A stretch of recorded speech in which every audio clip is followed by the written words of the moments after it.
Greetings! It is I, Cantus Naravan Dracovin, your Lord and Emperor, here at the Dracovin Empire, and welcome. So, today we're going to be talking about Mage The Ascension. And I've been thinking a lot about how I wanted to go about this. Let's start at a place of why it's taken me a while to talk about Mage, and why we're starting where we are with Mage today. Because I'm not starting with the world of Mage The Ascension. I'm not starting with the world of darkness connection to Mage The Ascension. I'm not starting with character creation, to be honest. I am starting with Magick, spelled with a K, if we're talking about it, Mage The Ascension. And I'm going to go on the record for my opinions here for some strong words from Mage. Morning Worm. So, Mage The Ascension is a World of Darkness game. If you're not familiar with World of Darkness games, I have a crap ton of videos I've put up on my YouTube channel. I talk about it. I'm going to tell you, World of Darkness system is a relatively easy system. But I'm going to call a Mage The Ascension game the most difficult game I could run. I can understand wanting to play it. It is easy for characters. It's probably an easy system to get into. A lot of the abilities and things about it, there is some stuff you have to learn that make it a little bit more challenging than your average World of Darkness game. The abilities, which are different from like gifts or disciplines from werewolf and vampire to be clear, it's a lot more open-ended. So it does a new challenge of this. And I'm probably going to make some mistakes as I talk about this. It's been over 10 years since I played Mage. It was years since I played it when I started on YouTube and Twitch. But on the DM side, it is an abomination of difficulty. Shadowrun is a very difficult system. I like Shadowrun and Highblaze. But Shadowrun has a lot of level difficulty in the basic system. What Mage has is your imagination. The sheer fact is, if a player imagines something within certain limits that are built into his or her character, their character as it is established, means they can do anything. And it's up to you as the storyteller to rein that in, to control it, to understand what that is, and interpret that into game mechanics. Think of it like D&D, except the spells aren't on paper. If a wizard just is like, I want to cast a missile made of magic, rather than going into the book and looking up magic missile, you have to come up with what that means on the spot. That's Mage. And that's why Mage is difficult. So, I am going to be looking at the 20th anniversary of Mage book. And actually, I think I want to throw out the book up here for you to see, where I'm going to kind of be paging through this a little bit here. Which one of these is my current PDF? That one, so sure. So there we are. There is the Mage book. This is chapter 10 of the 20th anniversary book. Oh yeah, players' creativity helps create the things. The problem is, mechanically, you as the storyteller have to develop it all. So it's the mechanical side is for you, storyteller, to develop. So let's just put this nice sheet in here. Let's get a little bit more onto page as we talk about this. I'm going to have this up here as I kind of go over things. I'm not going to go over everything here, because there's a lot. This entire section here, which defines everything about Magick in the 20th anniversary, is like 30 or so pages. Let me just figure out how many pages. Let me click to where it's done. Starts at 498, ends at 618. I'm sorry. It's over 100 pages when we talk about Magick in Mage The Ascension. And 20th anniversary is less pages than other editions. I'm going to tell you that. So, it is a lot to unpack, and I am not going to dive into the depths of it. I will use the PDF here to show it off, but I am not diving... we'll zoom in a little bit, because it's a little better looking then. I'm not going to dive into everything here. I'm going to go over the basics as best as I can, using my previous knowledge and reading in some other stuff in this book that I'm kind of forgetting. So, they spell it out here very, very well, which really helps that there is basically 4 sections in this entire part that a player needs to know. Definitely. And we're going to talk about all these in depth and some other things too. Casting of your magics, all the charts that are related to that, you got to know those, at least of vague familiarity with them. The spheres themselves and the focus and the arts. What the hell do all of these things mean?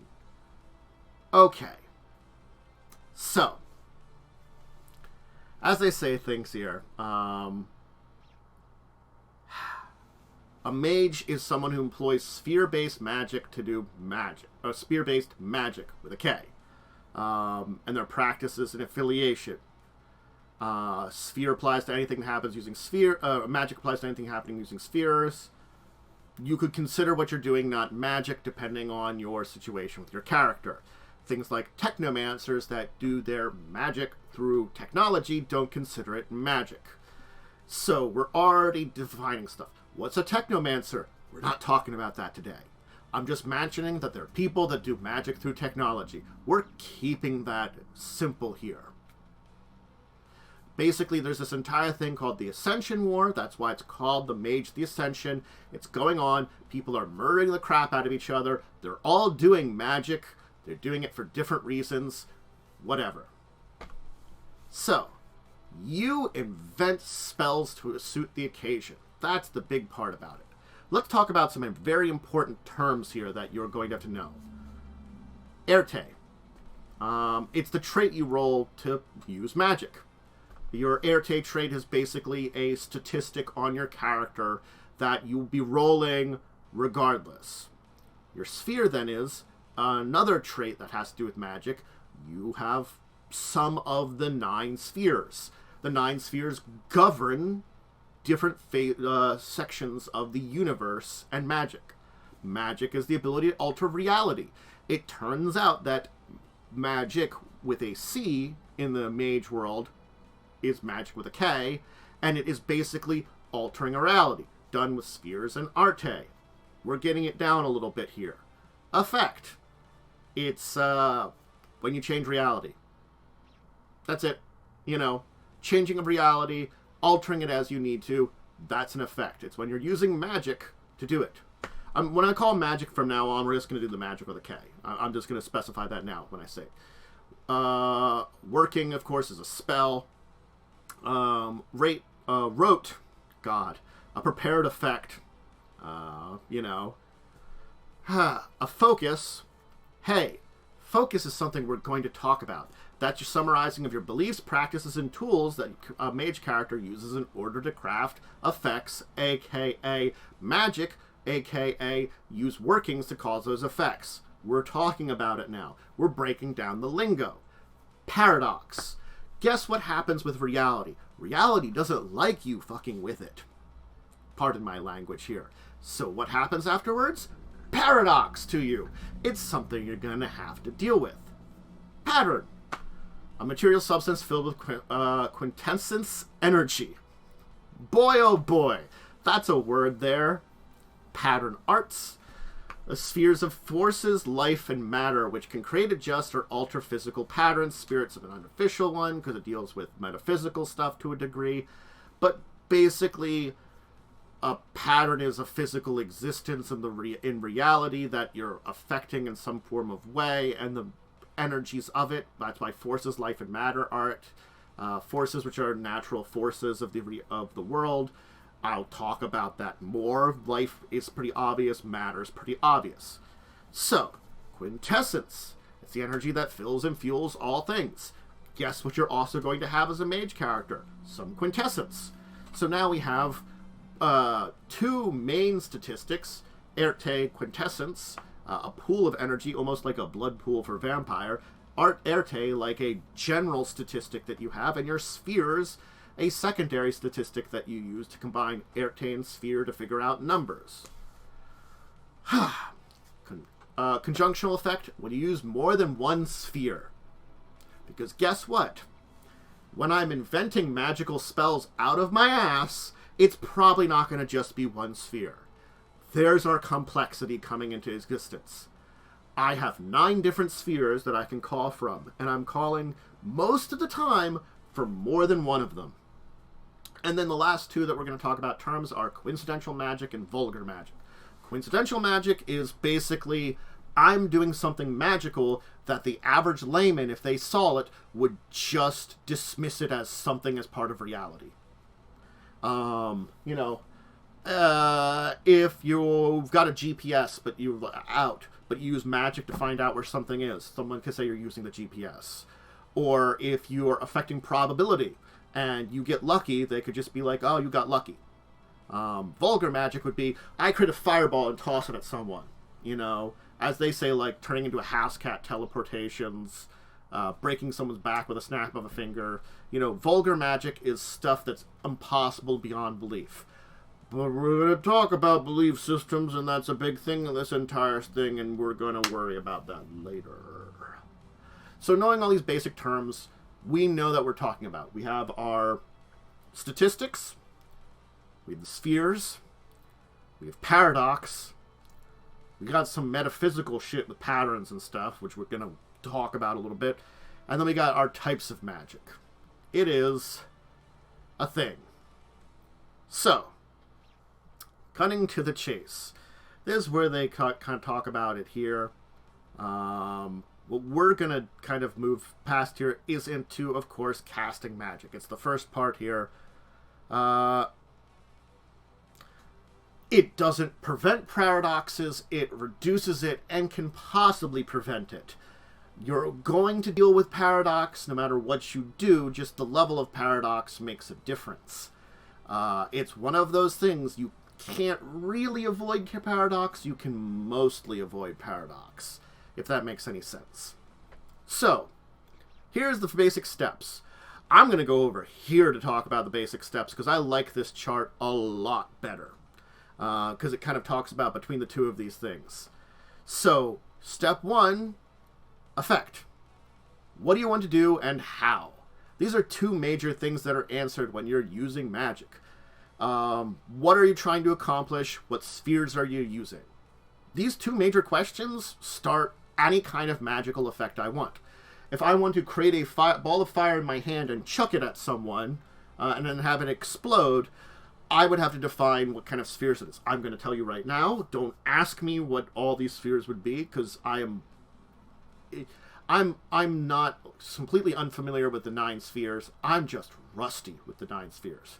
I think it would probably be forces. I think you need correspondence, and then you might need, like, I don't know, matter or life possibly. So you can see, I'm combining at least 2 or 3 spheres in order to chuck a fireball at someone. But that's kind of defining stuff, and it defines what you can do, because I need to have enough in each of those spheres in order to do my magical effect. We'll talk about that. Ability, can you do it? That's where we talk about it a little bit. Does your character's focus, belief, and practice into make it happen? What tools and rituals are you using? How long does it take? Is it vulgar or coincidental? Are any allies assisting you? Do you use any mundane skills? These are big questions that, honestly, they come up. Some of these are answered incredibly quickly. Things like, is an ally assisting you? Are you using a mundane skill with it? Like, am I shooting a gun and having the bullet become like a fireball out of my gun? I'm using a firearms skill at that point in time, so I'm using a mundane skill. Is a buddy helping me? That's pretty obvious. The vulgar or coincidental? That that's when we're getting into a little bit of problem, because you have to figure out which it is. The other things, the tools, your focuses, how long does it take, those can have effects and kind of stuff about that, but it just tends to be there. Then we come to our roll. Roll your Erte slash. We'll talk about Erte for now, because that's the one we're not dealing with alignment, because that's a different statistic for different birthday. First, the appropriate difficulty. Minimum difficulty is 3, and the difficulty is usually equal to your high sphere you're using for your effect, plus 3 for coincidental. For vulgar without witnesses, 4 plus your high sphere. Vulgar with witnesses, 5 plus your high sphere. Witnesses make a difference when it comes to vulgar magic. If you're doing a fireball next to Jim, who's not a magic user and knows jack dilly about this, gonna think that. There's modifications to it. If you need to roll to hit a target for combat traits, if I'm shooting someone with a gun, I might have to roll to hit them with my fireball gun bullet. Possibly spend quintessence or willpower. Those are things to get bonuses to make it easier. You check your number of successes. Do you need to roll more successes? We'll talk about that. And you can repeat for extended rituals / rolls for things that might take longer. Then results happen. Hey, look at that. Doesn't do damage, doesn't have a duration, doesn't have an effect. Does someone need to dodge it? Do they have to soak the damage? Do they have to resist a kind of magical control over you? Do they have counter magic if they're a magic user? What is your success? What is your failure? Did you botch? Oh boy. If you're familiar with World of Darkness systems, you know that if you fail to get a number of successes and you get a number of 1s then on your dice, good old 1 on your D10s, because it's D10 system like all World of Darkness systems. I've talked about World of Darkness systems on the channels. You botch. So the thing is, success, you might not take paradox. That's the thing. If you fail, the effect oftentimes just fizzles. You don't do the effect. You do take paradox. You botch, you definitely take paradox. With those rules that are right down here. And if you gain more than 5 points of paradox, we have to worry about backlash, which is a thing too, which we'll talk about. Now, I'm going to kind of skip through. Let's hit this one here at least. Magic reference charts. They give you the coincidental, the difficulty, paradox points. If you do coincidental magic and success, you get no paradox. So here's where it is, where we were talking about paradox. You can avoid it if you're successful on a coincidental magic. If it's something that, like, oh, I manipulate the luck of the draw when I'm gambling. It could just be luck, On a botch, of course, it's kind of terrible. And then they give an example of magical feats, where the number of success and suggestions are needed. Where, when it's 1, it's something like you light a candle. 2, conjure a small fire. 3, conjure a fireball. 4, conjure a firestorm. 5 to 10, create simple life forms. Command a mob. 10 to 20, blow up a building. Turn a mob into your personal zombie squad. Or 20 or more, incinerate a city. Enslave hundreds of people. You could do it. You have magic. You could do it. And then there's some extra rules there. We're now getting into the charts. Remember when I mentioned that you're going to need to know some charts? Here you go. Some difficulty modifier chart stuff here, increasing the difficulties and stuff. Correspond to Spirit Rage, base durations, magical damage. These are a lot of charts to look at. And there are a lot of charts that you might have to do. Things like the paradox backlash roll, levels of quiet. We'll talk about quiet. The mindscape aura colors, quintessence amount, common magical effects. There are a lot of charts in here. There are a lot of charts. And those charts and having an idea on them are what you need to kind of go through. Alright. Let's talk the spheres. So, There are 9 spheres. We'll go into each one of them, basically, but their idea is they are 9 fields of magic. With these 9 fields of magic, it comes up with the essence of what reality is. All 9 of them exist as part of reality, and therefore you're altering one of 9 essences of reality itself. The rank you have is normally 1 to 5. Not to say, at least I'm not as familiar if it happens in the 20th anniversary, but I know for a fact in older different editions there are higher levels beyond that, the archspheres, which go up to 9, I believe. Which book is that from? Just let me check which book it's from. Masters of the Art? Okay. Yeah, 20th anniversary goes up to 5th edition. Or to 5. Master of Art is a 1999 book, if you want to check out, that they had things for higher levels of spheres. It's very similar to higher levels of disciplines in Vampire the Masquerade. You know, it's a thing. It happens. It can possibly exist. Higher levels. We're not worrying about that now. We're worrying about 1 to 5 because a normal character, and especially during character creation, this is what you're going to have. The ideas are a basic perception of it at rank 1, slight manipulation at 2, control, command, and mastery. And your rank in it basically determines how much you can manipulate whatever that sphere, whatever that element of the universe is. If you require more than 1 sphere, honestly, to do something, the lowest level of one of your spheres determines how successful it is. If I'm doing something that is part of matter and time, whatever my highest one of, if my matter is 5 and my time is 1, it's probably not going to be very good because I don't have a lot of time, and that's limiting my abilities in this case. I don't know what a matter-time thing would be. Maybe like growing crystals or something over a rapid period of time. It actually could be an interesting thing. Seemingly accelerate the natural growth of crystals. Well, that sounds like more like time. But by adding material out of nowhere. Seemingly growing it out of nowhere. Without the actual proper materials. So, yes.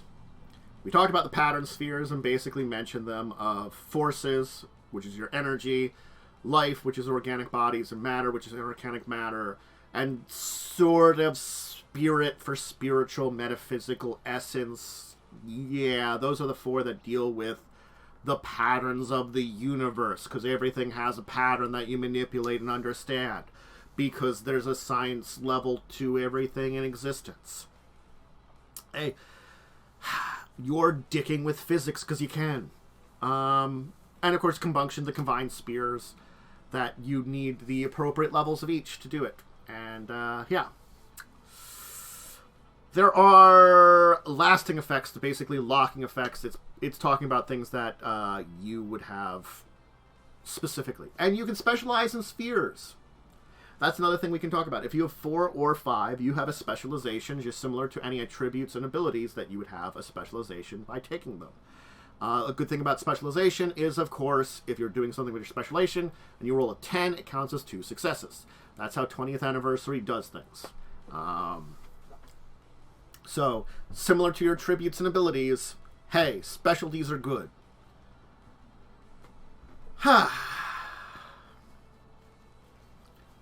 So, there's a lot less on spheres than other editions here. I'm going to be very short on it too. I'm not going to dive into depth in here. If you want to read up on all this stuff, go ahead. I'm not stopping you. The 20th Anniversary book's a good one to start out with. If you're older one, they've got other stuff that talks about and kind of explains more how to use a lot of these spheres and what kind of things they would do. Oh, I should mute myself when I blow my nose. I almost forgot to this time again. I'm muted. Okay, so there are some effects that they'll talk about, but we're not worrying about that. And we're not worrying about the technocracy, the technocratic having alternates to spheres, which is an optional rule for you, that they basically have different versions of some of these spheres. That's an optional technical. That's another thing about this magical system here. There are a lot of optional rules we're going to be hitting up on. A lot of them. I'm going to mention them. I'm not going to talk about them. Correspondence is the first sphere we're going to talk about. It's tying things between two different locations. If I'm teleporting, I'm using correspondence. If I'm doing things that involve, pulling something out of thin air, it's correspondence. It's range effects and stuff like that. That's kind of like a easy way to describe it. Things at a distance is correspondence. It's the connections between two different places or distances. So teleporting, seeing areas at a distance, levitation, flying are all under correspondence. Yeah, so distance doesn't really exist when it comes to correspondence magic. It is conveying that two different places are existed at the same time and connecting them together using use of this. It's, the entire thing of space is an illusion and everywhere is connected kind of thing, kind of mentality. It's complex. It's a thing that, on the simplest level of understanding it, you're just dealing with two places at once connecting together, in a way. Yeah. That you can do things at a distance. I can see, touch, understand, grab things, teleport myself. It's spatial manipulation in a way, too. And that's the thing is, you have to be stronger to deal with entire patterns. Dealing with partial patterns and stuff like, and especially things like that also might deal with other ones. They give the example of, like, if I were to take a gun from someone's hand, the gun has an entire pattern of itself. Pretty easy. If I want to decapitate someone with correspondence, it would also require life because I'm removing the head from the body. I'm doing two different things, basically, at once. But you could teleport someone's head off with correspondence and life. That's a thing you could do. That's the thing about Mage. We'll talk about stuff like this. Because you can. And crazier shit has happened.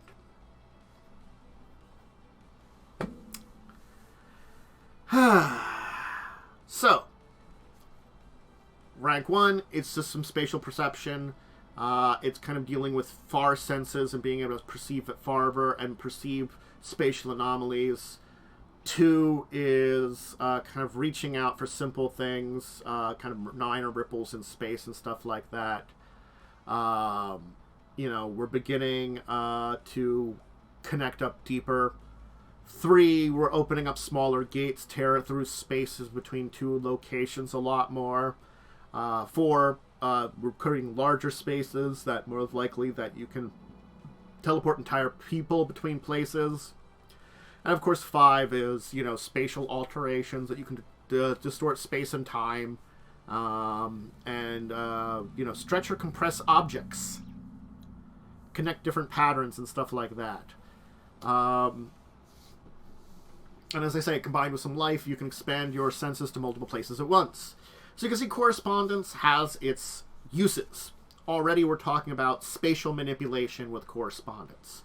And honestly, that's the easiest way to think about it. It's spatial understanding, manipulation, and things around that. Entropy. Yes. And you can see there's, again, specialties they missed listed under there. It's decay over time. Entropy is the loss of energy. It's the decay, the breakdown of things. It's the controlling the energies of probability and decay. It's I'm causing something to rot away, or I'm causing all the energy to leave out of it. You can tap into energies of various other spiritual realms, like the low Umbra. Hey, we're bringing up the Umbra, which is connected to werewolf. I've talked about it in one of my werewolf videos, the spiritual world. you know, the thing is, too, is using entropy weighs upon you a lot because you're destroying things, you're breaking things down, and, you know, it can have effects upon your own resonance and your own pattern. And you don't inflict damage with resonance or entropy until you get to rank 4, and it does aggravated damage because aggravated's terrible, and you break down them at a huge spiritual level. You destroy your existence. Fun with entropy. The thing about entropy, too, is you're reading probabilities, and you understand where things change and break down. That's why, when I'm talking about, like, things related to luck and altering patterns and like that, it comes down to probabilities. Something you can do with entropy is tell if someone's lying.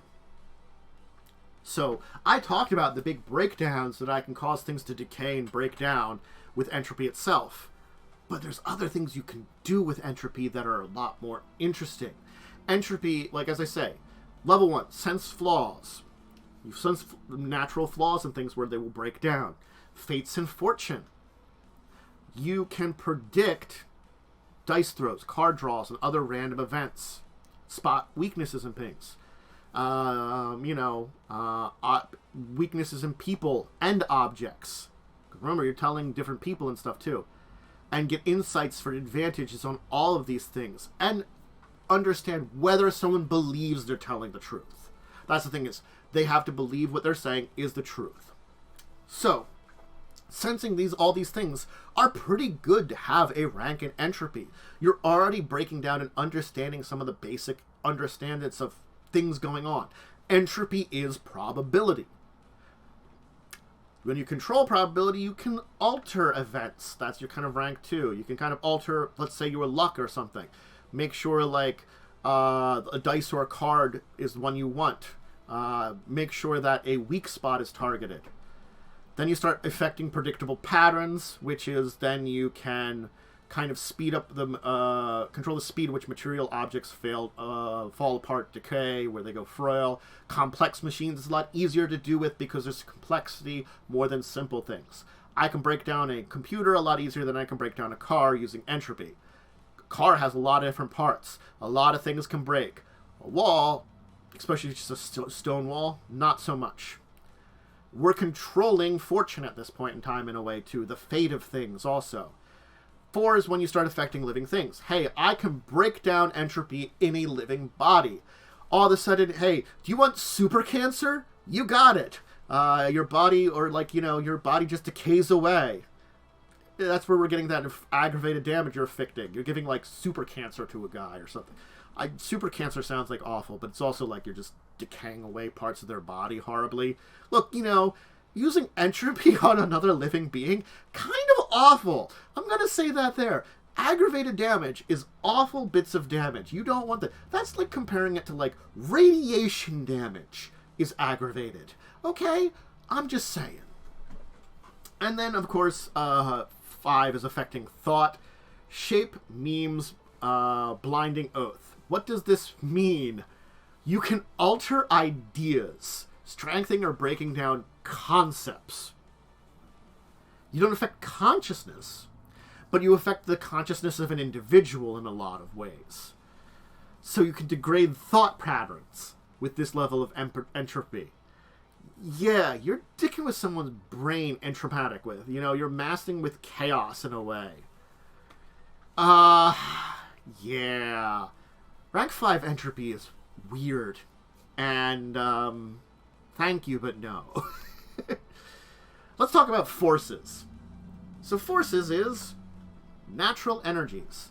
The line between matter and energy, it's technically kind of there. Forces would be energy size. You're affecting the energies of creation. You know, you're combining fire, air, momentum, gravity, radiation, light, sound, radio waves, kinetic energy. All of those things, the basic physics energy forces that exist, that is forces that you're affecting.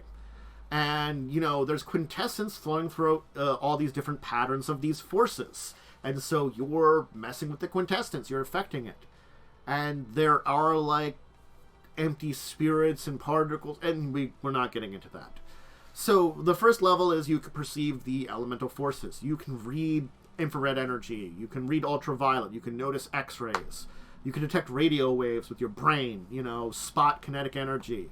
A lot of the things that we are outside our normal senses to detect, that we have tools to detect, are outside our normal spectrum of what we already have of our vision and hearing. You can add those in as things you can view then. Then you begin to manipulate them and have more of like an elemental touch. You can warp light. You can make things invisible at rank 2 by changing it around, disrupting electrical currents, flare up flames, things like that. This is oftentimes combined with other spheres for a lot of effects. Oftentimes. 3, you're transmuting your minor sources. Things like gravity wells, conjuring winds, fire, electricity tends to be under this level here. They do mention transforming people into electricity or water into air, weird things like that. But those often vibes things like matter and life and stuff like that. Major forces, of course, yeah. You can affect things a mile or more, change weather patterns, control darkness, change the temperature in a location. Yeah, that's pretty powerful there. And then you get into 5, where, you can claim tornadoes or something there, or create firestorms. They mention here that mages are toward the title nuke, because they can just nuke things. Do you want to... And again, conditions naturally make things easier. If you're in winter, it's a lot easier to have a cold snap, just like it's a lot easier to have a heat wave in summer. And radical alterations can have repercussions, because if I create a huge cold density area in some kind of reason, it could mess with other natural forces that are affecting it. I'm disrupting the weather patterns. And resonant echoes are bad because other people can tell you've been doing dicking with it. Life. It's life. If we're talking about magics that heal, it's under life. It's affecting natural organisms and kind of things. It's basically that, but it's also creating life would be under life. Rendering life to something that is inert. It's organic messing around. And, it can get into some stuff too. We're talking about some effects that, not only we're inflicting or repairing damage with this, but we're also possibility of doing things like creating life out of nothing. You could do that. You could basically, do some very, what would be described as godly things with magic, with you're powerful enough with enough life. A lot of these you could be. You're tapping into the reality itself. Reality probably doesn't like it, but you can. Sense life, you can do things like age, sex, overall health, things like that. You can basically break down what something is just by looking at it and understand its, how does this thing reproduce? What is its systems of life and living? How old is it? How long does it live? Things like that. You break down and understand basic statistics of a life form just by looking at it. And with things like correspondence, you can they say you can detect things at a distance. Predict sicknesses with entropy. And perceive further in the past and future states with time and combining with life. So see. You can combine the other spheres together and, create levels of senses and stuff like that. Ultra simple life forms or self-heal is level 2. Basically, like things like insects, mollusks, viruses, you can fuck around with them. You can heal yourself. At 3, you can heal others, and you can transform simple life forms. So now it's a much more major transformations. Basically, like they say, turning a tree inside out. Altering complex life forms or transforming yourself comes at 4. Things like people, dog, horses, and stuff are complex life forms. And then you can both transform and create complex life forms at 5. I made a new person. They're probably not going to have consciousness enough, so I have enough mind. They say, mind 5, life 5. I created Jim. Jim's a new person.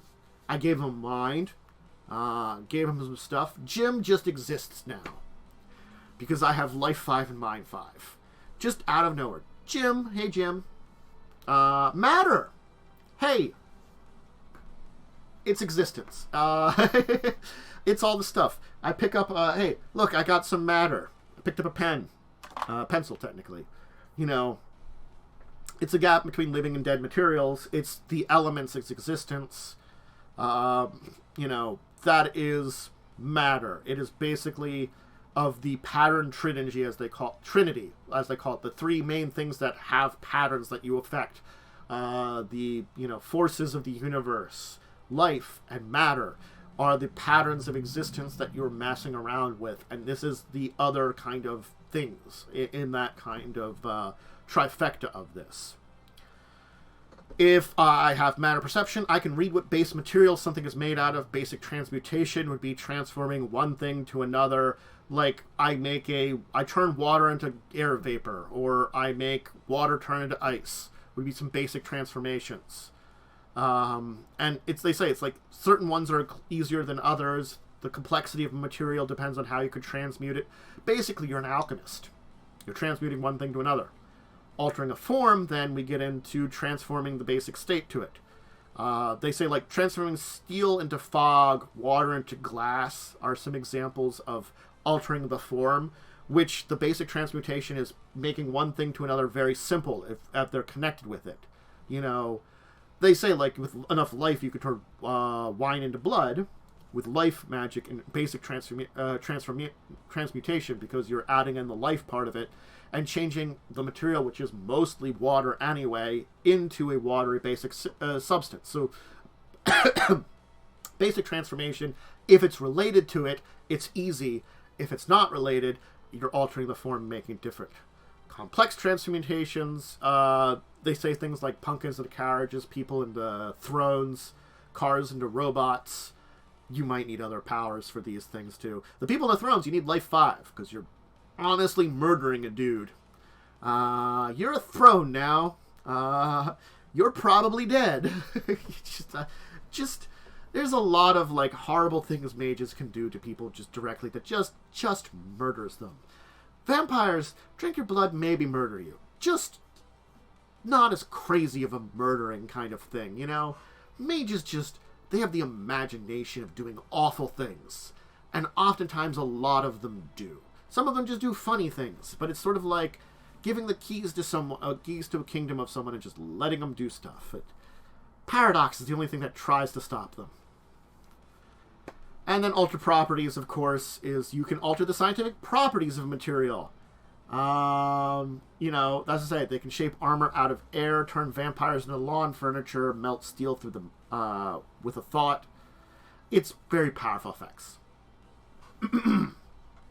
Mind. We've reached our 6th sphere that we want to talk about. It's mental things. You alter the minds of people and beings. This is getting into intelligent creatures that they have a higher level of consciousness and altering that higher level of consciousness. This could, as I say, you could make someone go mad. You could make someone that is mad sane. You can even leave behind your body with mind abilities.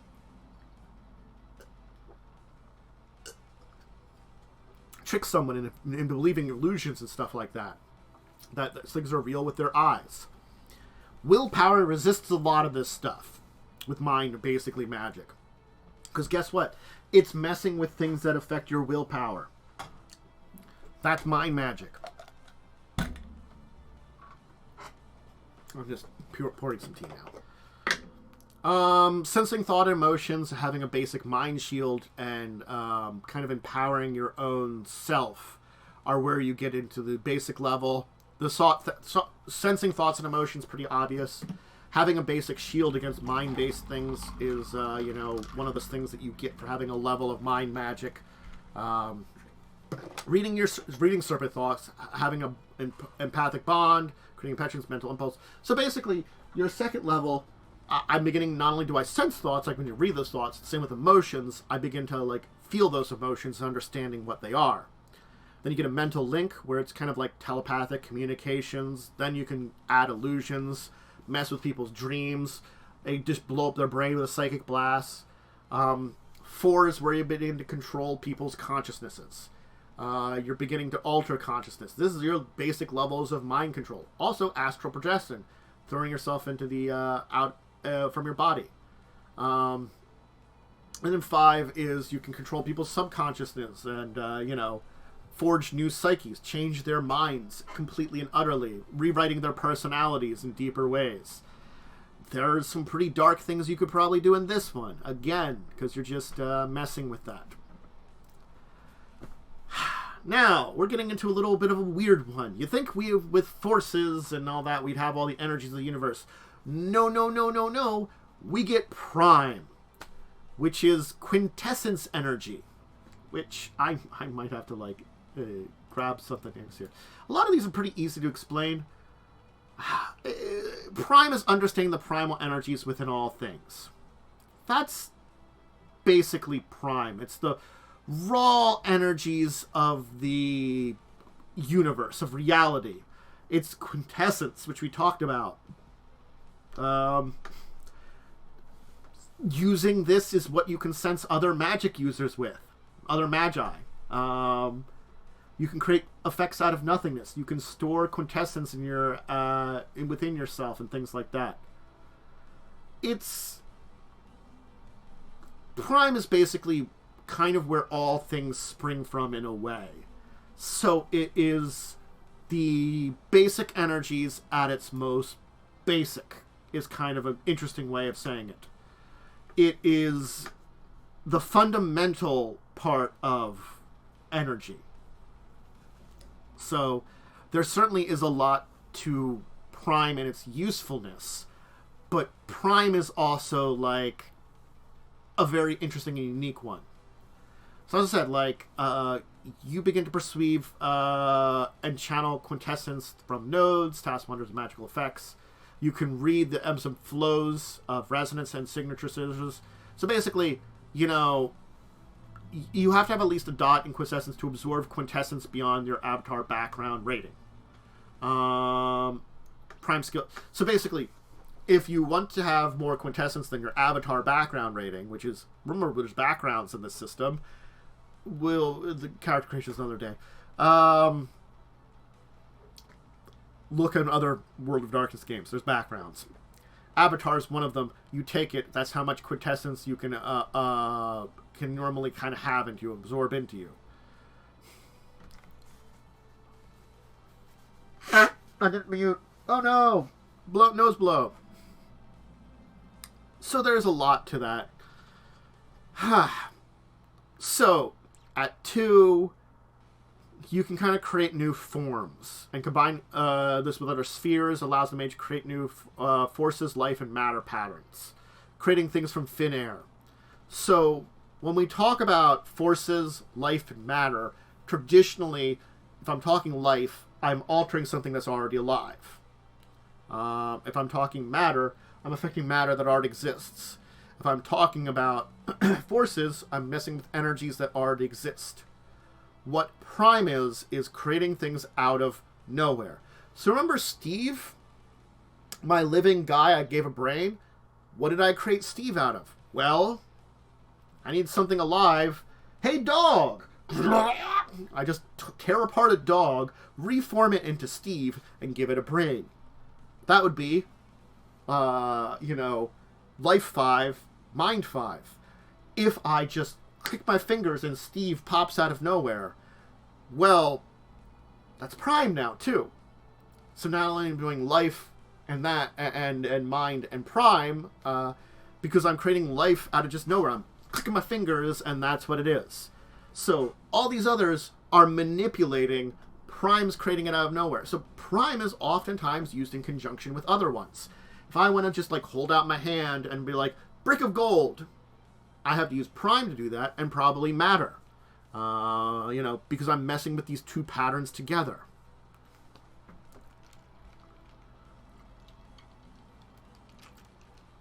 So 2 can create effects that you're basically affecting spirits and stuff with this level of prime. If I blast something with prime energy, it's a very, like, you know, it's basically a magic blast. At 3, you can draw on quintessence a lot more. Magical energies of the universe. Or the energies of the universe, I should say. They're not really magical energies. The energies of the universe a lot better and channel them a lot better. They say, like, you can inflict...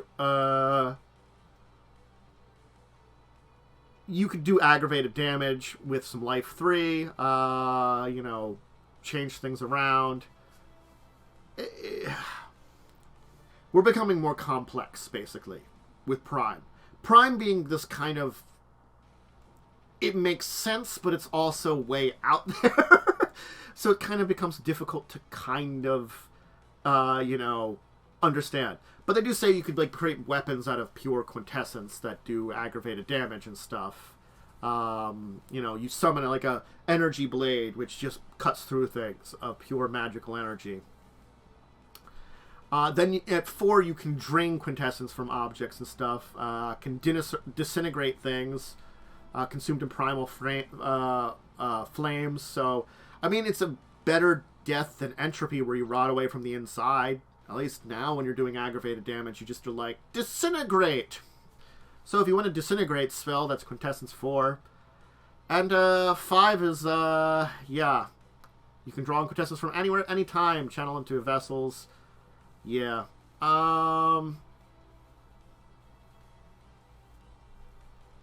Yeah. It's powerful effects. That's the easy way to say it. When we get into here, we're getting into very powerful effects that exist here. Did I miss the one that... There's one and I wanted to talk about something special that I have to remember. Which one was it that dealt with a little bit more... Was it forces?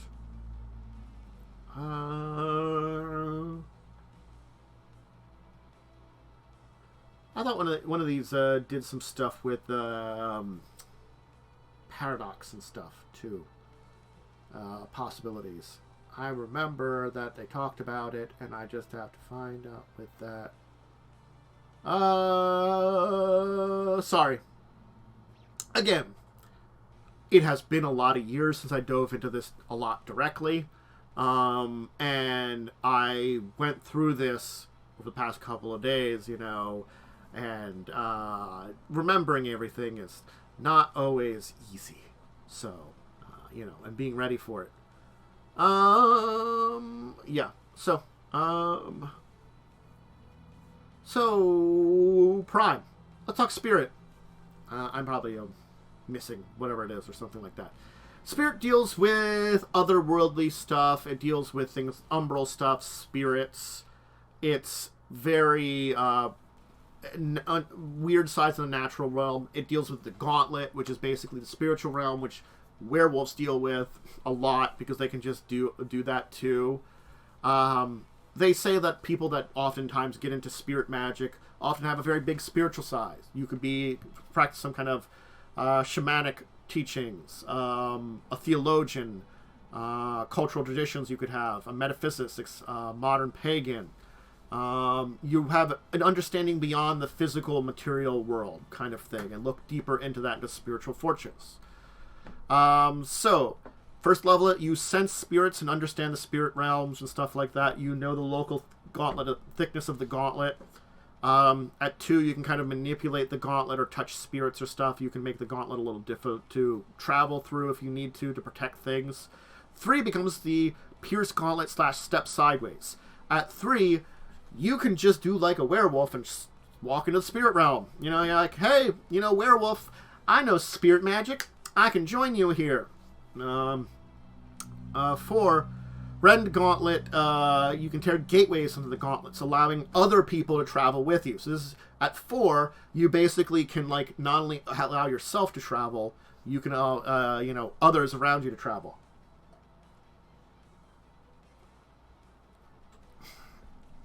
And at 5, you alter spirit realms, crafting realms within the umbral realms and stuff like that. Imbue or drain a spirit of its essence and doing a lot of very powerful effects. And And you can break the dream shell and venture into horizons, wandering in deep umbra, which is a very difficult thing to do anyway for even werewolves and stuff. But guess what, you can. And then we got time, of course. Everybody's favorite temporal manipulation at its best. So, it's messing with time. That's the easiest way to set up triggers, durations, and things like that. Time travel is just extremely difficult. Going backwards in time is very difficult, and it's always vulgar and stacks the effects of paradox. So basically, traveling backwards in time is more difficult than traveling forward in time. Yeah.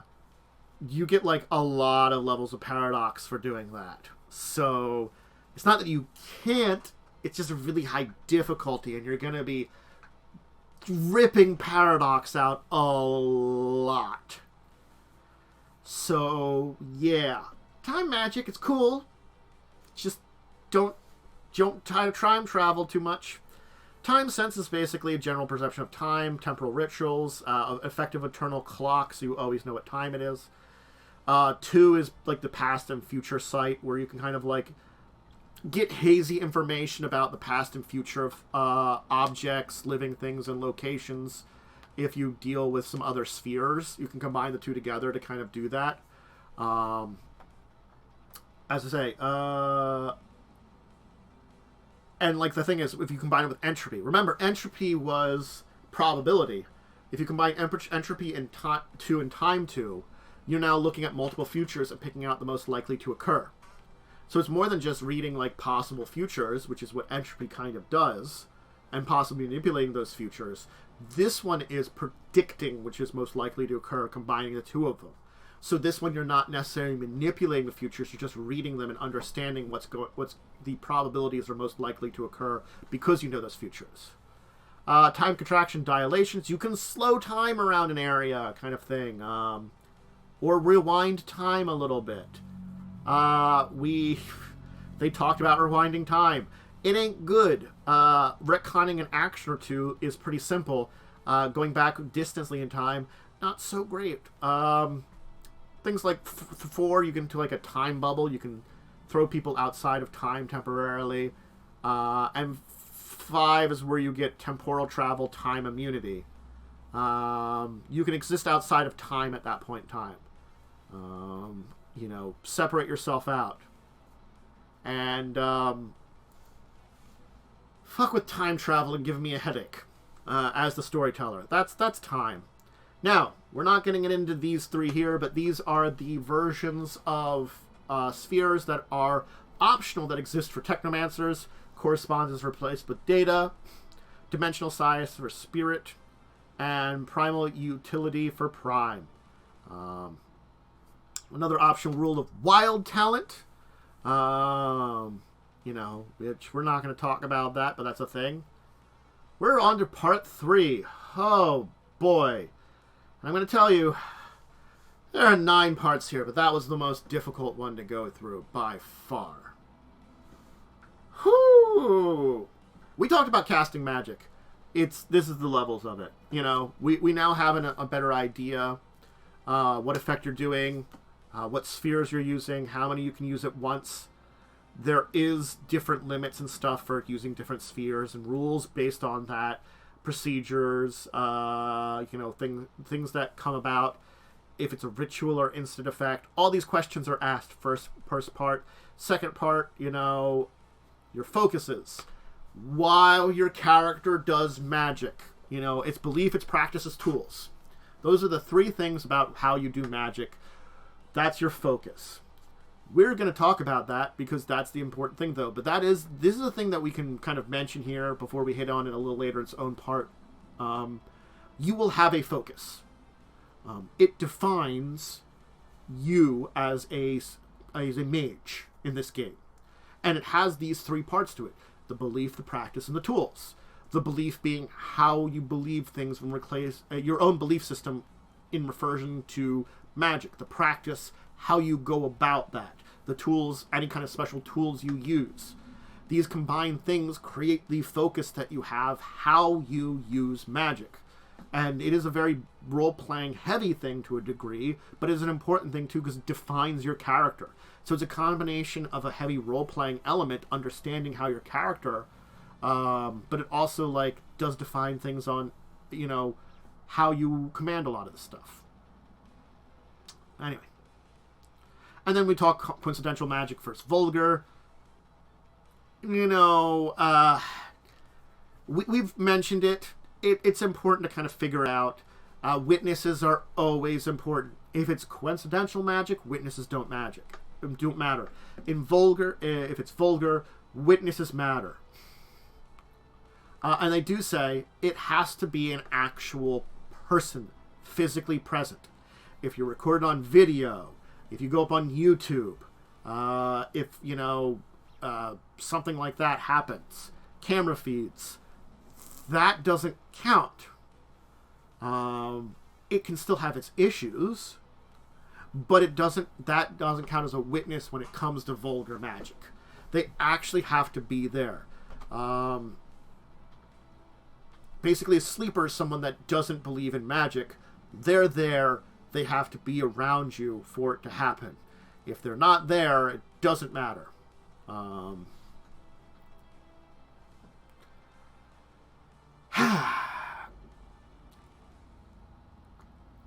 Yeah. There are things that each and every person has their own belief systems, and that can have an effect on magic, an individual. The thing is,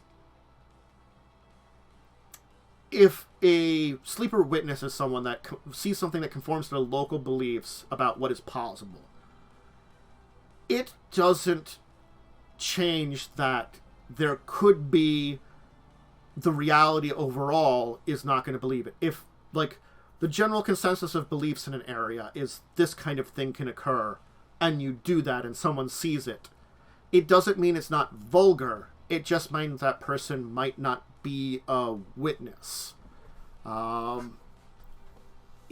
is a certain line between that, and because being vulgar or being coincidental is about the collective consciousness of things, and there are optional rules for more reality zones, which means if the belief, because of the culture of an area, is strong enough, it can create an area where reality doesn't throw back as much.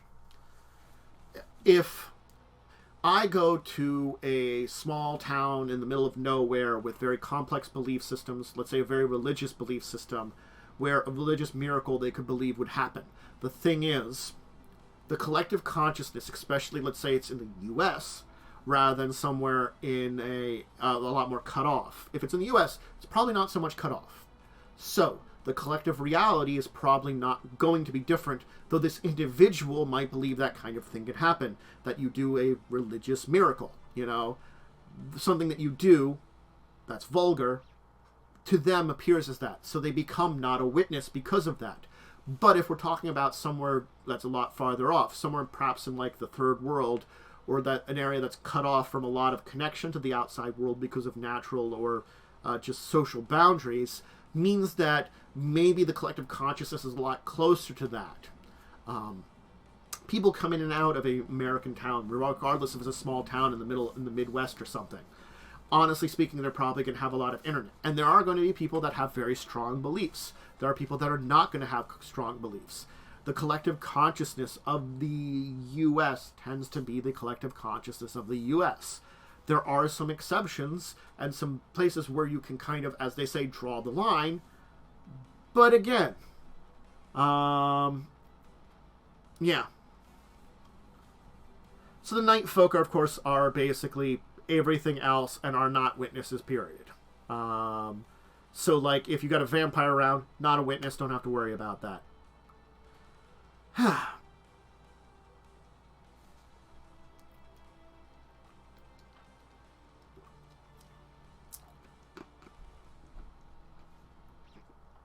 It's a complexity that exists within the consciousness of everything there. You are faced with something that is not real, but can I believe it's real because my beliefs say something like that could happen? That's a question. So, allies, assistants, cults, groups of people doing stuff together, and then they talk about it there, cultural perspectives and reality zones.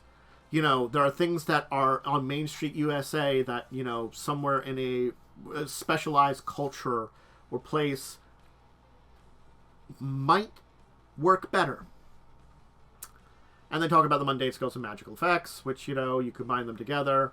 A lot of stuff in here if you want to check it. Hey, the roll. There's difficulty, the minimum difficulty of 3, of course, if it has an attack roll. Any kind of modifiers that you have. Using your willpower to get extra things. Using quintessence to get extra... like, you can use willpower, because you could always use willpower to get an extra automatic success. That's always been a thing. But you can also use quintessence in a way. Quintessence reduces difficulty. So that's the difference. Willpower gives you bonus automatic successes. Remember, you have a minimum of 3 successes you need for your magical effect, possibly more. Quintessence allows you to reduce the difficulty of it. So rather than needing 2 successes, or 3 successes, I might need 2 because I used a quintessence.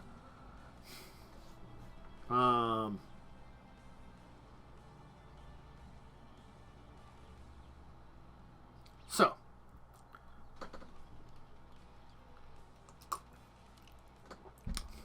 those 2 things are going to be, and they talk about difficulties above 10, which are, yes, might come up. But yeah, you have to remember, again, big thing, no magic casting roll can go below difficulty of 3 if the caster's working somewhere on Earth. No matter what modifiers you have, no matter how easy it is, 3 is always the minimum, because that is the baseline reality of flexibility on Earth, on our planet. Never drops below 3, no matter what modifiers there are. Reality has only so much flex it can have, and that is the baseline flex you can hit into it. So when we talk about reducing it with quintessence, if I'm already at 3, it doesn't matter. So there are failed rolls. There are botched rolls. Both of these things can occur. Botched often leads to a lot of paradoxes. Failed rolls sometimes means you can try again. Sometimes it means it just doesn't do anything. Also could be possible paradoxes. They talk about doing rituals, which are long-term, multiple check different things where you have to do things over time, groups working together. And then, of course, the results, it has the range, duration, whatever spheres it is, and the type of damage it is, depending on the type of sphere.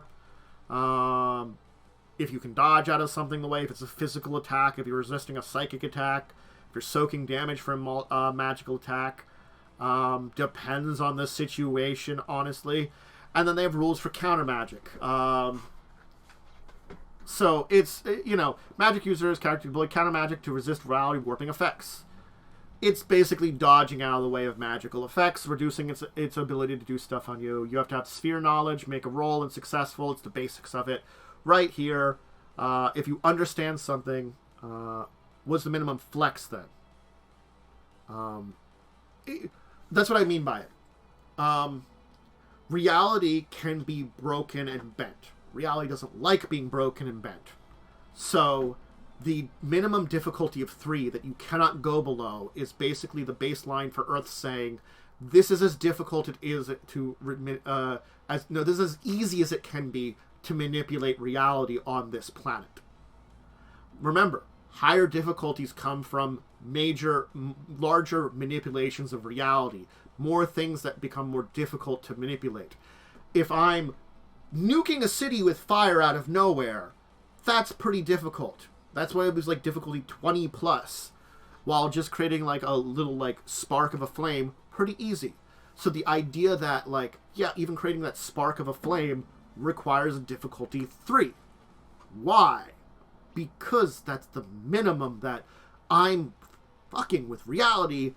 Reality doesn't like that. It resists to a basic degree. Oh. God. Oh, okay, I see what you're saying then. I missed the first part there. Okay. I'm going to be honest, the moon probably has very little. If we're talking about that and you're surviving on the moon in general, the question becomes whether the moon is under the influence of the Earth's sphere of influence or not, and how much that has an effect on reality there. Certainly you're not going to be perceived there by a lot of people, but it becomes more complex. And so certainly maybe I could go to the moon and, try to time travel from the moon, but I'm already trying to go do something that's incredibly difficult and creating a lot of paradox in order to avoid more paradox. So it's kind of a catch-22. I'm already keeping myself alive, giving myself protections, and dimensionally traveling from Earth to the moon somehow, and, making sure I can survive there. That's already dealing with a lot of powerful paradoxes. Then time traveling from there and going back to Earth, you're trying to avoid some paradox for more. Because remember, regardless of whether you're on the moon or not, it might just reduce the minimum difficulty. If the minimum difficulty can be reduced to 1, let's say on the moon, it means I just have to get 1 success for the most basic of things on the moon. The moon is an environment where basic things might be very difficult to do, so I might need more successes anyway. I like a snap of a finger to create a little fire. It's pretty easy on Earth. It's still a difficulty 3, but there's a lot of things that burn. I've got wood in front of me. It would burn. One of my tissues I've been using, that I'll throw out when we're done here, it will burn. I could, light it on fire with some magic. That'd be rank 1. That rank 1 fire, it's still using material there with the energy around it to make the combust. The moon doesn't have an atmosphere. It doesn't have very flammable things. Creating like a little spark of fire that actually burns doesn't really do anything. I can't just do simple manipulations because of the environment. I'm already doing more difficult things than what is natural in my own environment I'm coming from. Remember, the levels of sphere manipulation also come down to the natural forms of what a person is becoming a mage. We have preconceived perceptions of how things exist and understandings of it. So our basic breakdown makes a difference. So yes, as you can see, it's hard. Answering these questions, I can kind of give a answer, but, and there's options related to anti-magic and counterspelling and stuff like that. And night folk counterspelling, aka counterspelling a vampire's abilities, is possible. If a gift glamour discipline is used, you could try to counter it with your spheres too. They don't get alters of reality because of various things. And there are things that sometimes require quintessence cost and stuff like that, failure. And then they talk about botching, magic, and paradox. Because,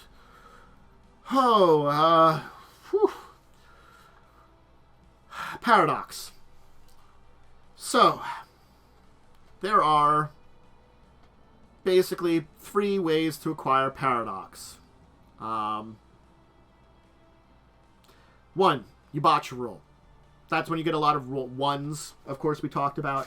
When you have at least half of your dice be 1s on your D10s. Sorry, I'm grabbing that piece of it. So I roll say I roll 10d10 for my check. And I got 5 I think it's 5 1s. I have to check the exact botch rolls again. Mage 20 might be a little different. But I get a botch, let's say. I won't define that right now, just in case I say the wrong thing. Different editions, different systems, slight differences sometimes. I want to make sure I talk about it correctly. But let's say I do get that botch, which we'll talk about when we talk about systems and character creation. I get paradox. And they're depending on what type of effect is it. Is it coincidental? Is it vulgar? Vulgar with a witness, vulgar without a witness. Vulgar magic, it says, gets you a paradox anyway. So botching and vulgar magic will stack for paradoxes. I'm getting 2 effects for paradoxes. And then there are things that can give you permanent paradoxes. Stuff that can affect your natural pattern and cause problems. These are also a source of it. Anyway, eventually the paradox energy builds up in your pattern enough for a paradox backlash. There are manifestations in this: paradox flaws, or exploding with a devastating result for rolling for a backlash. There was a chart earlier that we kind of passed over of backlash stuff. Backlash is kind of an explosion of paradoxes. Depending on it, things happen. So I roll 1 die for each paradox in the character's current paradox pool against difficulty 6. Now the thing is here, and they say about it. It's generally when a player has earned more than 5 points of paradox in a single stroke. Okay? That's generally when a backlash occurs. You do something so stupid, glorious, or gloriously stupid that I picks up 1 die for every point of paradox on side of your quintessence. For your paradox wheel, roll against difficulty 6. Each success means 1 point of paradox gets discharged. That's the good. You dispel a bunch of that paradox, assuming they aren't permanent. The bad news, backlash. So effectively, getting 5 points of paradox can happen. Guess what? Vulgar magic, botch, witness. We're already way on our way to getting 5 points of paradox. You know, there are rules for how much you gain. Remember, if you the botch is basically 2 or more points for each dot in your high sphere, because botch is where it is. Botching coincidental, 1 point for each dot in your high sphere that was used in the effect. If my high sphere in effect was 5 and I botch it, I'm getting 5 points of paradox right there, even in a coincidental effect right there. I roll it. How much paradox do you have? Well, I'm rolling a crap ton of it. There are paradox flaws, quiet, paradox spirits, paradox realms. Paradox flaws are negative effects that happen to your character that last for a while. Paradox spirits are basically beings that are a manifestation of reality itself that has detected you as a threat to reality and is going to do something awful to you. They oftentimes have consciousness. The quiet is basically you disconnect mentally from reality. Your mind separates from reality. A paradox realm is basically a sub-dimension that you get banished to temporarily to, possibly, or permanently to, sometimes ruled over by a paradox spirit, sometimes not, where you've basically been shunted off of reality. So, if I get no successes, no effects, but no paradoxes discharged, all of them are discharged for botch. That's good for you, harmlessly. But then, you know, bad stuff happens otherwise. 1 impaired paradox discharged per success. Mage also suffers a dice worth of bash damage per success for 1 to 5, and acquires trivial paradox flaw. So, you can stave off, you sense when a backlash is coming. That's the thing about it. You know when a backlash is coming. You can spend a willpower to stave it off temporarily. Now, here's the other thing. Remember Prime? Where we talked about that it's kind of the energy of the universe? This is where they talked about it. That's what I was looking for. Using the Prime Sphere, you can nullify paradox. Because remember, Prime is the natural energy of the universe. It's quintessence itself. So, you have the ability, Masters of Prime can use the energies of creation to cancel out some of your paradox that's been building up in your body.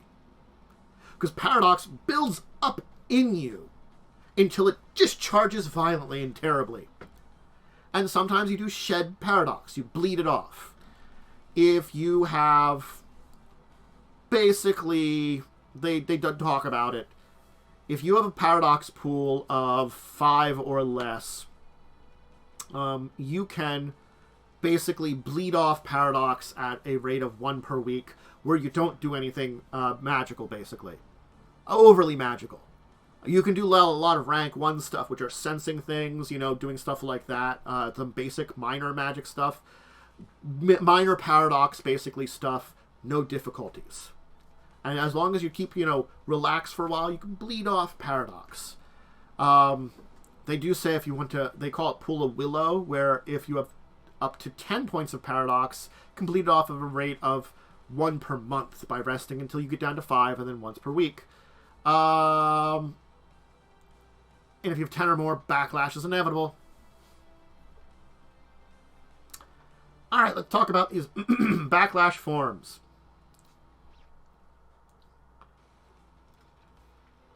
And yes, there is a paradox to paradox, because paradoxes do basically tear reality themselves.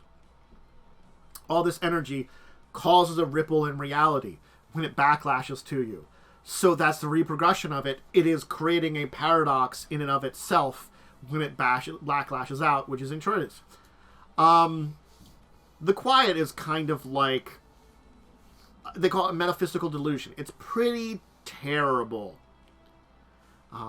It's can be kind of subtle, kind of terrible. If you've gotten up to 10 points of paradox or more, the Quiet begins to onset to you. So, yeah. It is... We'll talk about it in a second. And of course, paradox flaws they are, which are kind of like terrible disturbances as they say, like, if you're a fire wizard and use the big fire thing that created a paradox flaw, you could leave smoldering footprints. If you messed with time, clocks could run backwards. Things like that. That basically, it's some kind of like little bent in reality that marks you as being unusual and recognizable. Which can be bad. And there's trivial backlashes, minor flaws, trivial flaws, minor flaws, significant flaws, severe flaws, and drastic flaws. If you have 21 or more points and you get a backlash, you get a drastic flaw. You might turn into a tree-like wooden horror or melt into a protoplasmic mass.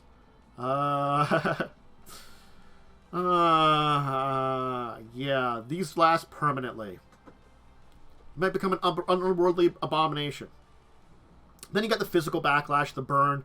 That's the damage. Remember when we talked about the chart? You took some damage from things? That's that. Paradox spirits. Paradox manifestations or entities. Oh yeah, they're like police or judges or juries or executioners of, reality that come into existence. They're very rare manifestations, and it oftentimes requires a 10 points or more backlash that these things can happen.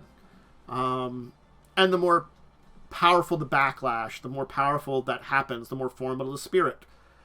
There are rules on spirits and stuff in this book for making your own. They've got some sample ones. I'd recommend checking it out if you need to use paradox spirits. Get familiar with the paradox spirit as well, just in general to understand what the hell it is. But be afraid. Be very afraid. They are very awful and will not treat you well. Paradox realms, of course.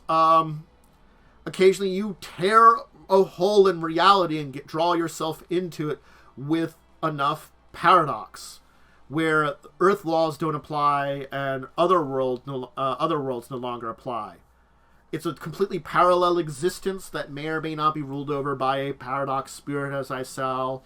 It could be just a solitary hole that you're stuck in, expanse that accommodate hundreds or even thousands of creatures. it's unique to what happened, probably, and what kind of sphere that you were manipulating the most of, especially when you set off the backlash that probably set this off. It's a prison. Each one does have an escape, though, is the thing. It's not inescapable to do so. It can just be very difficult to do so. It's possible to escape a realm. But once you're there, it's difficult. And they talk about the different spheres and realms and stuff.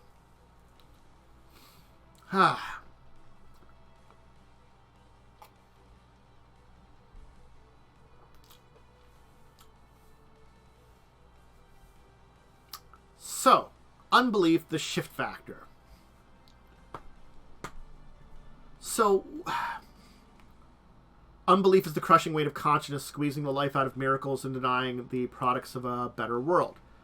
So this is the thing, this is the most devastating part of Paradox that's not hitting you as a mage directly.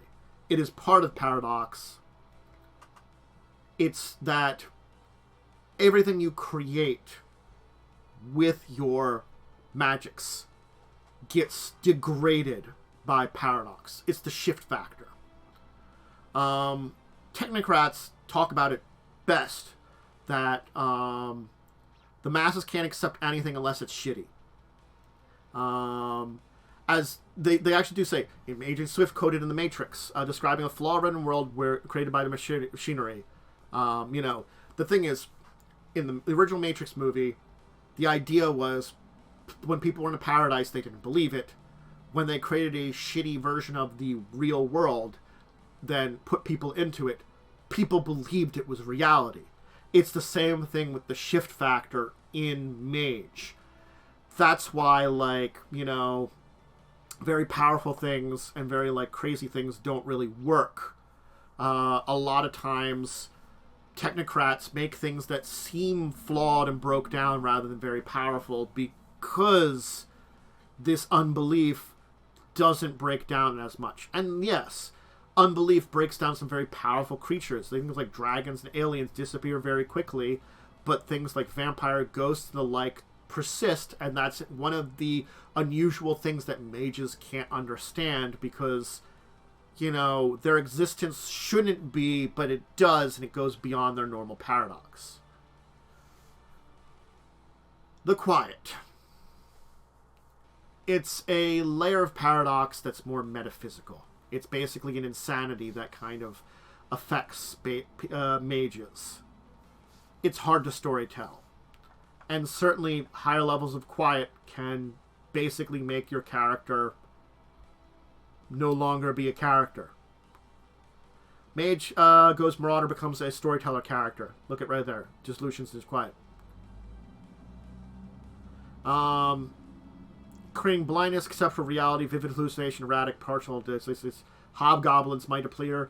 Effectively, without going too deep into the quiet, because hopefully it will never happen to your character, but it's something that you have to worry about, is a Paradox Backlash can cause it severe trauma, and there are some optional rules with resistance and synergy, basically becoming too deep into the power itself. It's a kind of insanity, disillusionment with reality that has quirks or behaviors. As you dive deeper into it, you become less connected with actual reality itself. You get trapped in your own mindscape of what reality should be for you. And fighting against that and getting out of that is difficult, but that is a thing that you can possibly do. The Quiet is a thing your character might have to take. Denial, madness, morbidity, the different types of manifestations of it. Things like environmental altercations that alter the landscapes as you perceive them. Hobgoblins, little creatures that shape and direct your mindscapes and stuff like that. The Quiet is a dangerous thing because unlike paradox worlds, unlike paradox spirits. You're getting stuff happening to you in you. It's your mind, your existence that's breaking away. You're disappearing. You're disconnecting from reality. You're playing around with reality means no longer you're looking at reality the same way. You're not registering reality. You're beginning not to understand it. You've lost reality. That's a paradox backlash. It's probably one of the more awful things rather than just getting murdered. You don't.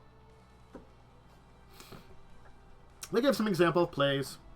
We'll script back that to the focus and arts. Okay. So, a focus. What do you believe in? That's your paragram. How do you turn belief into action? That's your practice. What does your mage use in that practice? That's your instruments. And all of these combined, your paragram, your practice, and your instrument, is your focus. They give a bunch of examples of all three of these, and effectively, this is something that you're going to look into and choose. Your paragram, your practices, your instruments. And that will define a big core belief of your character. These three things together will be in existence how you have a focus in the game. It is the common existence of your character.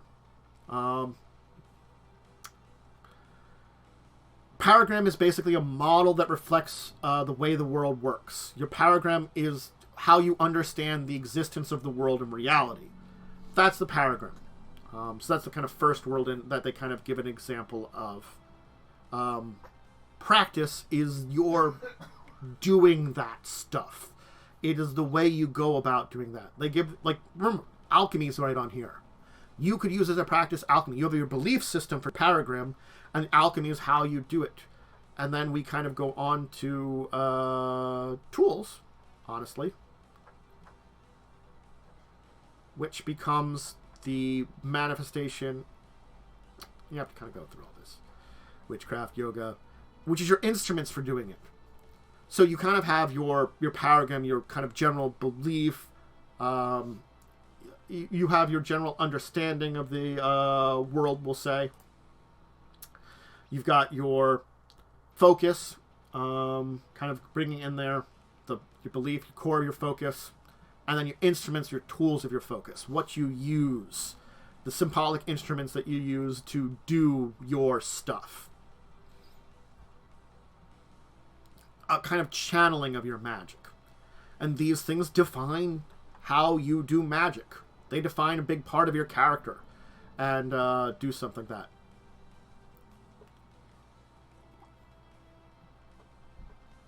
And I mentioned memes. They're not the kind of memes you're thinking about, but they're there. So, there they are. Let's move on to, of course, through all this, because you're going to need to check this out. Adjustment procedures and routes.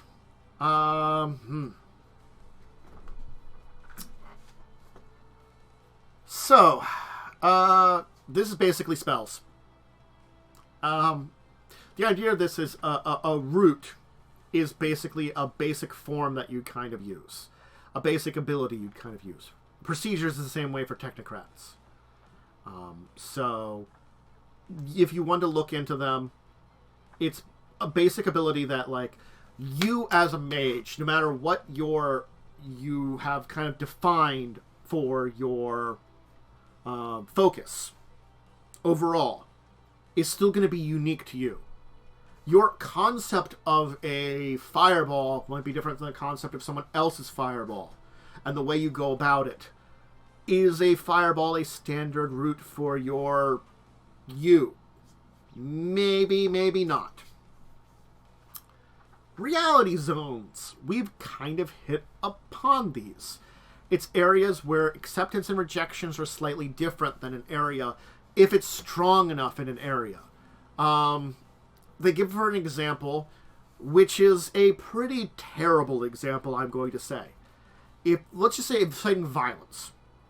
They say mass murder. I'm just going to say inciting violence because I want to be a little bit nice. If I go to a protest rally and I want to incite violence in people, that's pretty easy because there's already high emotions and tension. While if I go to a Buddhist temple and try to incite violence, it's probably going to be a lot difficult in that area. Effectively, areas where something is a little easier can be a reality zone. An area where there's an acceptance of some kind of thing that can happen a little bit more. The beliefs and actions of that area can affect reality to a strong enough degree that something can be a little bit more understandable. Does it mean it makes it completely acceptable? No. It might make it easier. It's an effect or practice that fits within an area. Could be make it a little less difficult, while it rejects from that area a little bit more difficult. These are areas that kind of switch around and affect the coincidental or vulgar magic of a zone. Is it going to be major changes? Probably not, but it might be minor changes that maybe bend or allow for a little bit of things that you could switch up a little bit and you do a few things a little differently. You're still on Earth.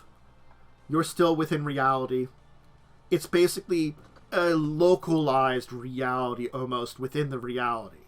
That certain things exist within that local reality. That means you can bend things a little differently. And if you are in those zones, yeah, you can. And again, here they do talk about some prime realities beyond the normal technological area.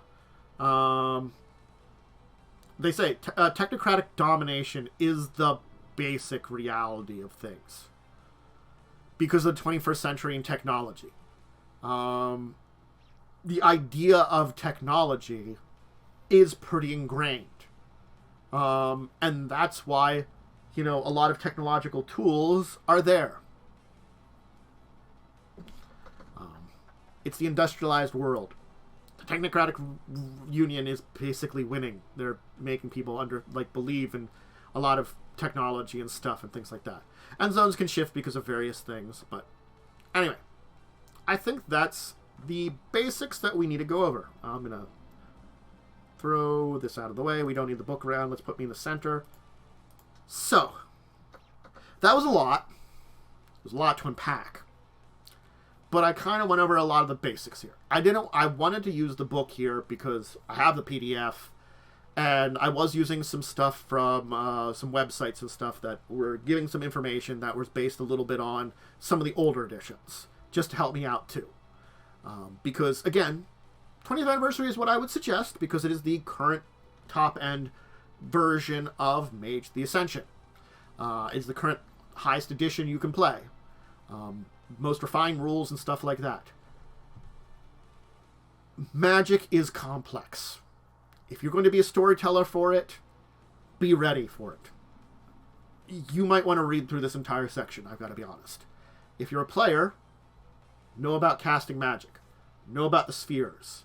Have an idea about all those charts we were looking at. And honestly, after that, get your focus down. Those 4 things are really all you need as a player. Casting stuff, spheres, a bunch of those charts, because I'm going to have a familiarity when using them, and a focus. These will be big on your character, because, spheres, what kind of magic you can use, focus, how you're doing it, how your character defines magic. Honestly, the casting magic, that's the rules for casting in it. And those charts will, give you what your results are a lot of times. Storytellers, be ready. It's difficult. It can be fun. I have run Mage before. Not any big games. I've run small games.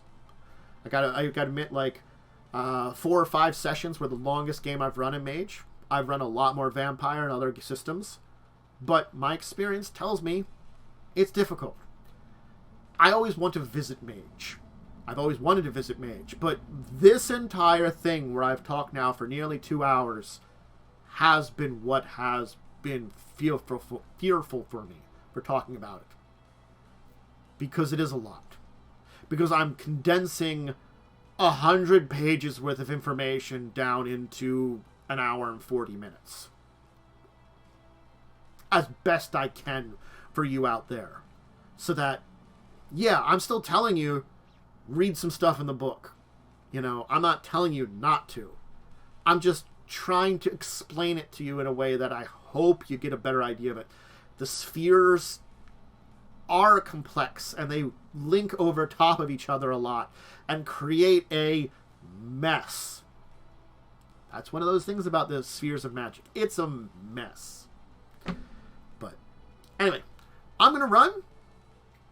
I hope everybody enjoyed this. This is the first of the Saturday tabletop days. I'm going to be trying to do starting at 11 o'clock Saturday tabletop. So yes, I'm announcing this on a Saturday that's taking place on.